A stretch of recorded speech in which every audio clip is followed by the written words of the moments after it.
Bosso na politique officielle sur terrain, tous allés na Kinshasa, la République démocratique du Congo, tous organisés bande ko baza na Beni, passi à Beni, na passi na biso, RDC jamais sans Beni, RDC zaka Kinshasa te, RDC zaka Lubumbashi te, Matadi te, Kisangani te, RDC zape Beni. C'est vrai au fait dans la carte de jouissance ko bossa na te na Beni, na témoignage bande ko ba pesa biso ke ba moni militaire. Le lobby pour la banque ici. Et Zala, FRDC difficile pour la bande de Beni pour identifier qui est militaire congolais, qui ne l'est pas. Nanya pour la sécuriser bango, nanya pour la bango. Beni, ezalo sambo na biso ya mokola mokotoko tika kolobe la Beni les jours où Beni et kozala na kimia, les jours où ba ko égorger les sous bande côté na Beni, les jours où to compter les sous ba orphelinte na likambo za koleka na Beni. Merci na bino bozana Kinshasa, bozana Beni, bozana Aru, bozana Rumangabu, mais aussi bozana mikili na poto bozana kolanda boso na politique officielle, c'est parti. Bambou les a kobeta na Kinshasa za kosala ba scandale belé. Le 26 décembre, on a le moule bêti na Kinshasa. Bato mususu ba lobi pour na bango so bazana ba condition malamu, ba continuer ko paiement, le quoi va fêter ki mokola lo ba continuer ko paiement pour na bande ko mususu ta moule bandi, le sambe ko makasi nkolo to zaka ba na yo ko bosa na bisote, talanda ko za na porte érosion ba benga na lingala libenge. Biso to ko chola, biso a inondation, même bande ko cité du fleuve. Ils ont le banango bakino bazoki mbonga mboka après ko suma banda on a cité du fleuve malheureusement ça va confondre bango et ça le bakino ngate mona le bango même cité du fleuve ils allient ko zinda Kinshasa makama ba érosion za ko sala passe na kota ba île Mongole kuna za la Mongole Israël Mongole Égypte ba île les alliés belé au moins 5200 personnes ba congolais lelo to ko tanga 5233 pour ba baza ko bota ma du jour au jour bande ko baza na situation moko ya passe. Ayoki na souka na fin journée à lobby la 25 gouvernement a annoncé qu'a trouvé site moko ba kota kinkoli après ne kotia bato wana so gouvernement sali yango ko zalo moko malam po biso na boso na politique to belelaki to eloko to ko seza ko bella to belelaki pote gouvernement venir en aide na bande kwa na basa kata il kuna baza ko nyokoma mais aussi bande ko oyo baswa ki dikama na livulu na intendance ande kwa nyonso kuna basoki likama na bambula makasi betaki na début fin novembre bande komsusu bazati lelo na commune ya Lemba bande baza konyoko ma bayebi ta quel sens c'est voué gouvernement yaka kabetla bango lisolo chef de l'état tika 7 millions de francs congolais à travers directeur cabinet na bourgmestre Lemba sali la moitié comme occupé na bande kwa na comme malwa mbonga poche ne sera pesi bango fo ba kumisa rai kwa situation ya Kinshasa donc décembre on ne bande komsusu ba pays bango baza ko fêter calme na Kinshasa bato baza ko lela. Maintenant, makambo salami na livulu. C'est na ONG moko. Oyo salaki musala makasi avant les caméras ne koma. ONG salaki musala makasi ya koluka ko maîtriser érosion. Pour ça na banzete muso benga ngo banzete ati érosif. Soki ba lonya ngo na lopango to sika érosion bonga ko sala mais stabiliser ka mabele et permettre ka seki érosion salama te. Ndeko ya belela ki tango raté ingénieur moko salemi ki ndenge ingénieur wa sali mbeba boye. Mai ekoboma bandeko na Kinshasa to na République démocratique du Congo ta ba congolais ba sa diaspora ba bi mingi ma ba journaliste ce journaliste a posé question c'est pas des journalistes c'est info mais ma ba ingénieur ya construction na ba médecin bo bel la bango te mais au moins axe belgo congolais où ezali ONG moko ya développement et belelaki bota likame za ko yana mabele soki bo sungite mabele ko kame ko yamba malgré mutu moko ta ko ki ngongo na bango likame komi bandeko bakufi bandeko ba perdre bandako na bango pasi zali mais ONG wana suka ka wana te abele lipe lisusu boko yoka ONG wana abele lisusu ke soki bo sungite livulu wana to mbanzale mo ekolimo yango wana lelo elongo na président ya ONG axe belgo congolais mwana mboka Omer Mubikai Chabola na ye tokomeka kosola toyeba mosala bango basalaki eswaki na esika nini tango babelelaki bakomisaki mongongo na bango pa banani kasi tango babele est-ce que bazwaki réponse à ba autorité tango bazobela sikoyo est-ce que bato baza kotala bango na miso to pe bato baza koleka bango nde tomesana simba motema leka po eza pasi na otemona mboka Omer Bonio mbote mon papa mbote merci ozali président ya ONG Axe Belgo Congolais na moi na présentation na ndongo za komango na mikanda ezali des droits belges des droits congolais na boyo kokota mingi na makambo wana mais na Kinshasa awa ça fait pratiquement 6 ans on mi pesi mosala ya lutter contre les érosions mosala ça passe ko ka ONG comme pesa mosala parce que c'est un grand travail ça demande beaucoup de moyens mais aussi ONG wana boya ka aide na ba démunis des femmes des personnes vivant avec handicap et consort boya en aide na bango bosunga bango na moi mukio bozali nango plutôt ndenge lobela mingi te ba aide d'abino auprès à personne vivant avec handicap mais lobela mingi les kamba ko lutter contre ba érosion les canisio ONG na bino axe bego congolais yo ko lutter contre ba érosion bozweli yango. En fait, merci mingi pour la question Anna. Au départ déjà on a natif il y a Lemba et surtout il y a na kotami na quartier Mbanzalemba avant na bimana que nebisika misusu mais na fandi wana Mbanzali mandei bomoni yango wana livulu eza ndenge ezalaki te ezalaki vraiment très bien ici comme malamu oyo moto na voiture na yo depuis intendance ti au côté na voiture ti ndé na ndé na voiture à papa au côté ti na C au kiti au côté na parcelle ici donc problème est là été mais tant on a kendaki après mikolebele na photo ndé na yaki na ye komona que oyo nazomona eza ndenge oyo na tikarate il y a longtemps place biso de kolaka mabenge salami partout na banzela eza société place oyo ezalaki ya okangama eza ya opasuka na ndenge belé alors ezalaki quand même interpellé ça m'avait vraiment interpellé pour na oluka otala ils ont avancé mais battu bazo intervenir et bimise battu belé ba botama kuna ba kola kuna et batanga pe kuna na campus wana au campus wana ozomona wana ndenge na lobango na émission ko na interpellera mingi so toke na YouTube komona ba élément nanga ebelé na interpellera toujours ba o batanga na unikin na campus wana ebelé ba vanda wana en tant que étudiant oui en tant que étudiant na ba cote wana ba utiliser marché Mbanzalemba livulu nyonso tola mais quand ba kendara ba kei na bango et puis quand on interpelle moto ça so kanaete je me suis dit bon nga place na fanda kuna to mona ba commissaire européen ba tozo solo na bango tozo occasion so na bango na bon voilà na interpellé au moins ba commissaire européen de façon que to meka otalelo to ko sala pona bandeko ba traîner na Mbanzalemba yango no moni que to bandai kotala to ba ina no kotala ba veuve bazai belé et belé dû aussi na ba érosion na kaka pour parcelle au moni mutasomba parcelle na époque oyo babanda ko pesa no ba crédit na époque ya ba papa na biso kala banda pesa no ba crédit au mona zui crédit na asombi ndaku et a umeli nango ti après ndako e kota na libulu et ke na ba érosion papa tanga otikala tali boye na mwasi na bana ebele aokoka suko lukata bandozongela suko futa ndaku nde sala ke no moto azui abeli ba tension et puis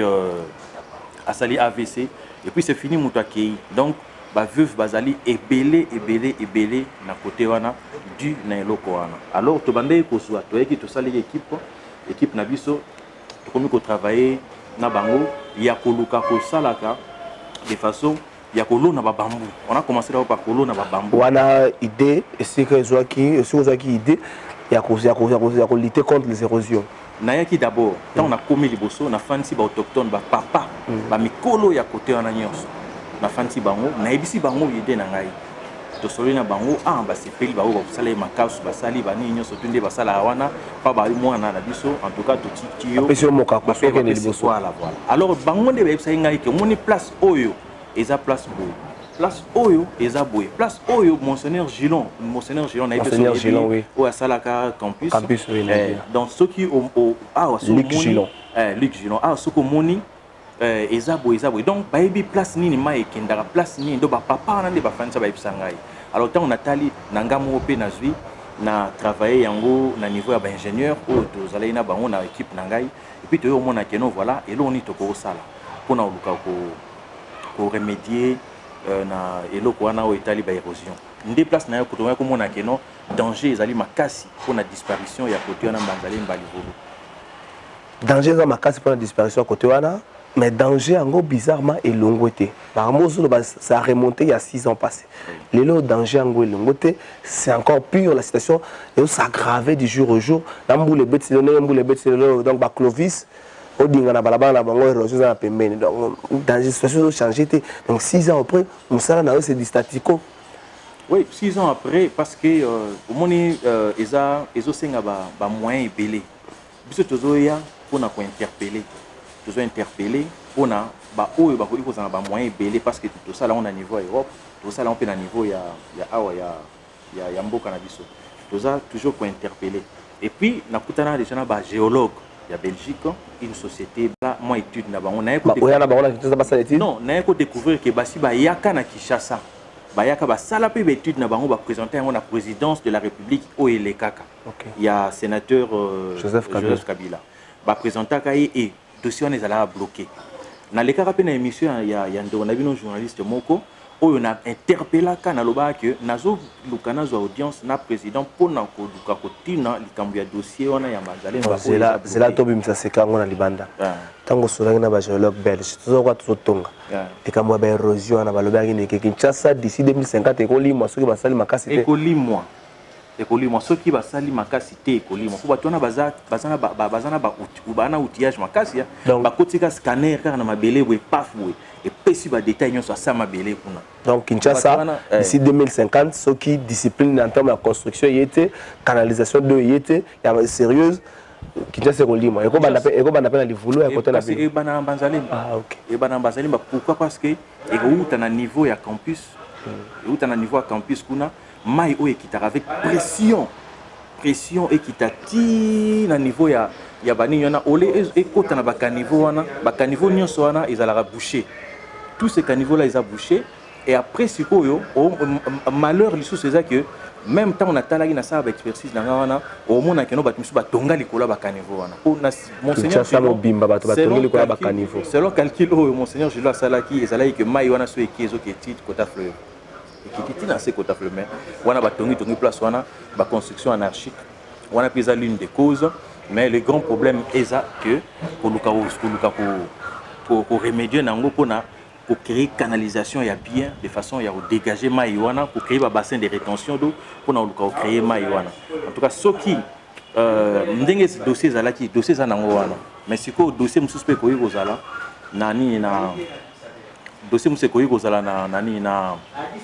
présence na présidence na deuxième présidence de la République il y a pouvoir oyo ndé bakoyi kotaela biso likambo wana en tout cas vraiment na sola ina ba géologue wana baza prêt mais tellement bazali déçu parce que nous babilo kanenga les biso ba aventurier biso ba congolais pourquoi parce que to mekay ko sala basali ti ba comme na ba conclusion ba koti dossier pour bimisa siko ba futa bango basani elo mo esala mate donc na kene pe faire bango rappeler ngai yango pourquoi bakoyi ko sala confiance té avant que tout le katomi pesa na kati vraiment na yango mais au moins je vois les dangers, je suis avec ce peuple, je vis avec eux malgré nazala na kuna na Europe mais chaque fois nazala je vis avec eux, je vois le danger qui est là, j'interpelle et je continue à interpeller et jusque maintenant aussi là maintenant j'interpelle aussi les autorités. Monsieur le président de la République sokoza na mandat mi balé et aussi là en 2020 on habite que ça bon sokoza na mandat mi balé ba potsenyo so bozo bundale le soki bozo ba mandat na bino to sali ba calcul 2050 kala mingi te to ya 2020 pratiquement siko ba ici biso que d'ici 30 ans Kinshasa s'il y a pas une politique sérieuse contraignante surtout ko senga na bato so batonga likola ba eglu ba buka Kinshasa ekolimo tozo ka so nte biso na bino tene to vanda zo na ba jeep na biso minene Kinshasa ekolimo na ba bezo bana livulu ngala ndimite ko bana ko bana pe na delivo ko bana pe na cité du fleuve cité du fleuve mai ko pusana ti ebimi na ngambo ya nino delivo pe ba érosion za ka mo ebele e ko sangana kaluka ezipami kitambo ezipami kaleme ezipami eza makambo yo ko koma donc ba autorité to tsika lolendo likamba Kinshasa bongete ya biso chef de l'état balobi na table na o dossier o ezali na invitation de dossier na ba boka conseiller en charge de l'infrastructure dossier o ezali Kinshasa ekolimo pasi likambo ekomi lelo na livulu balobi bino na axe beko congolais bo belelaki yango déjà boyebaki ke ndenge makambo so kenda likama ezokoma pe bobakisi likama esilite likama mosusu eza koya boyebaki yango ndenge mais toyebaki yango à partir car ya ba expertise ya ne tozolo ba presse mo ya na biso ba image ya bandeko ya ya livulu banyokamaki oui na lobi yango na ebandeli ke tosolaki avant na banda biloko na tosolaki na ba autochtone papa wana makopo wana papa nyonso wana oyo ba umela na côté wana na côté Banzalemba livulu bato de professeur et na sala étude na bato bureau na ngai na sala étude na ba géologue na sala étude na bato baza na expérience na niveau ya ba érosion wana en tout cas tu trouverais que non voilà ces dangers là toujours persister tant qu'il n'y aura pas construction de bassin de rétention d'eau, tant qu'il n'y aura pas construction, il y a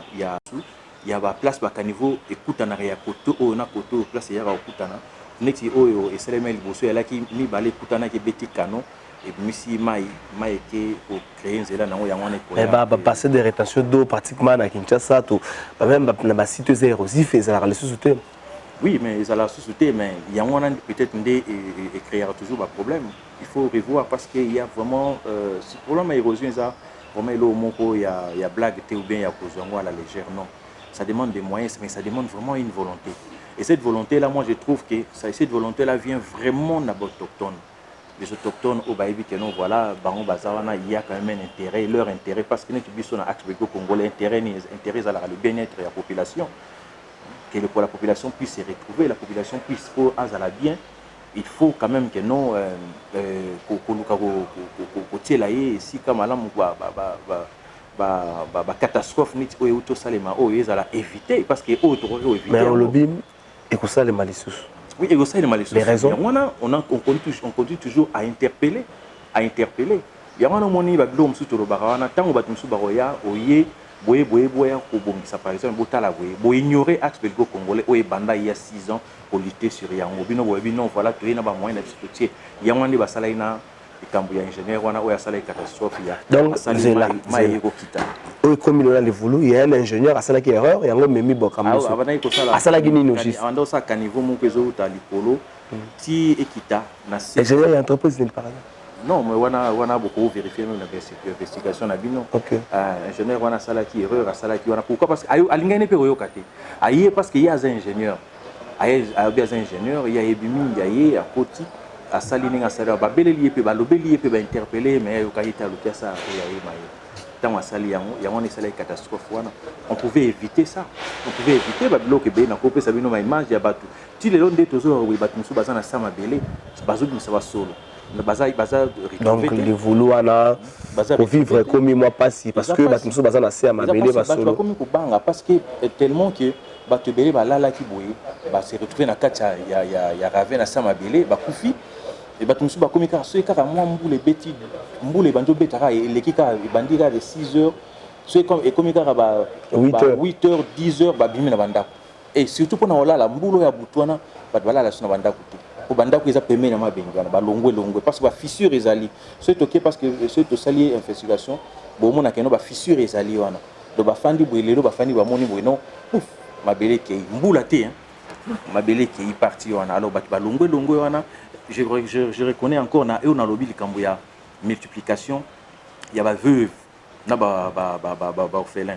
na ebi na parcelle mon papa na bango akufaki année au kako vers ba début année oyo akufaki mais maintenant na rapport ba pesa ngai maman kufi et peut-être on a kei kuna maman kufi maman sobela makasi akomi mutu yo sa soubiente pourquoi parce que ndenge to ba boye ba longo na pondaku et kaboni en deux ndako ekabwanya ndi papa kufa siko mama tikali na veuve tikali na bana yobi ba côté wana ba milieu moko très reculé très pauvre ba babo thérapie mona boti mais azaka na ndako aya manque d'activité azaka na ndako alors tellement ba biloko na ezali mingi que na famille wana bazana problème oya ki mwana ki fandi koto et ça vraiment terrible c'est vraiment regrettable la situation na côté en Bazalemba. Ndeko maire Obika yozali président ya ONG Axe Bego Congolais tout ça na malemba na suka. C'est vrai au Belelaki, on a parmi bateau mbalaki ngo pona ko lobaka erreur ingénieur comme ma catastrophe, tant que catastrophe est commis, au tigi bande ko anate, on continue à apporter un de tous les sungi à Axe Bego Congolais bande ko ali voulo ba se retrouver na commune à Lemba nini bande comme la bango concreto ni nous continuer comme la bango concret parce que c'est là ba information na biso au tigi toujours continuer ko sunga bango. Oui, Kosunga en tout cas, Axe Belgo Congolais, ils sont toujours proche de la population, ils sont toujours, et ça la mingi, même à niveau même il y a Kotonga bureau à police, parce que Kotonga bureau à police, il y a bureau à quartier, ils ont travaillé dans 100 états manga, et ça la demande des aïna bureau, ça la demande, et puis tu tombes là dans le bureau, tu équipé en haut. va témoigner des alliés sur l'élément des alliés. Et Totonga, c'est la même chose, Totonga. Pour le quartier de Voulou, il fallait inaugurer Yango. Dans le mois de décembre, mettant une catastrophe, on a eu tout ça, on ne pouvait pas faire ça, on a un peu stoppé pour la aide on a et pour parce que vous avez répertorié pratiquement vous avez répertorié combien de sinistres? Tous en 174 sinistrés au bazangi vraiment vraiment bisika au vanda bazaf mana ilo monte bazangi bisika au vanda tous en bazana toujours en 174 chef de l'état yaki toujours à visiter à Salaki ou à Kosala. Et la suite, il fallait qu'ils allaient continuer. Par exemple, par nous aussi, nous pouvons continuer toujours à faire la suite. Nous avons aidé le chef de l'État dans le projet. Il y a l'homme au centre du développement. Merci, mon amboka Omer Mubikai Chabola, président de l'ONG Axe Bego Congolais. Chef de l'État sera total un appel la chef de l'État mais aussi la autorité de Mboka pour la situation à bande qu'on a biso il y a des voulous mais sinistre basé un peu partout dans Kinshasa c'est vrai on a des voulous le rôle quartier pilote du fait que vous allez un des enfants de l'Ivoulou mais un message de l'autorité permettre bango tamsusu parce que moi semble à travers bosso la politique au début que comme na banda qu'on a bango message. En tout cas, nous avons les autres oui, au sein des la chef de l'État ainsi que tout le monde. Les alliés, question il y a pour aider Bisso, pour travailler en partenariat dans la situation. Il y a pour travailler à niveau il y a Banzalé, Mbaliboulou, plateau professeur, quartier Kémi, une partie Union surtout. Nous avons des géologues pour nous contacter qui à niveau à Belgique. Et effectivement, ceux qui moyens alliés, de façon que tous travaillent en partenariat, Nabango. Et puis pour nous sauver la vie humaine, il y a pour secteur Nyon surtout. C'est ce que moi je demande, et puis c'est ce que j'interpelle et je continue toujours à interpeller pour nous pour aider Bisso à niveau. Géologue, en tout cas, j'ai essayé de voir les matériaux na bango, j'ai essayé de parler avec eux, j'ai essayé d'avoir des séances avec eux. J'ai trouvé vraiment que non, Bazali et Moko très bien à niveau Belgique. C'est une très grande société, autre pour travailler, mais il faut avaler les chefs de l'État, il faut avaler le gouvernement. Pour na base en sérieux et tout mais travailler sur place les contacts tous les contacts aussi aux joies et tout c'est que non la bonne volonté papa ici n'a rendu bonne volonté nous surtout on est en de bonne volonté c'est volonté malade moisali et le que ça les mains sans problème. Merci Omer Mubikai Chabola président ONG Axe Bego Congolais to comme pratique bamba si ma caméra misa pipi maël apprécié moyo konde salami wana coordination Israël mutombo permettre que bosso la politique oyo numéro comme la bien la bandako monsieur le chef de l'État moi un message au salagi lobby ya joindre ya Noël ça yango yo na maman Denise siko kanisa na mutuka le 25 mbule beti bande komo balala kite ba cholaki faut comprendre niveau passion wana on les gars qui na livre tu as 7 millions tout ça belle là tu as 7 millions de francs congolais tu étais des cabinets pas pesa 7 millions mais bandeko basine ça bango mokanda moko ba pesa bango 1,600,000 les gars c'est pas comment on capela bango loka mbonga maposa to mbonga 10 bandeko na ba situation passé plus de 170 personnes bazana sika ko vanda te mais livre ne combien na esengeli ko longola batuni so po ba comme ce na kata c'est ebimite siko kanisa solo ya moto ndiko pola dans environnement bato bazali. Monsieur le Président, le bien-être universel, c'est vivre pour les autres. L'autorité, le bien-être universel, c'est vivre pour les autres. Si vous dites que vous avez le rôle de l'État, et c'est quand même pour la Noël, vous avez problème. Jugement dernier, merci Nabino. Omer, merci Nayo. Merci beaucoup. Merci.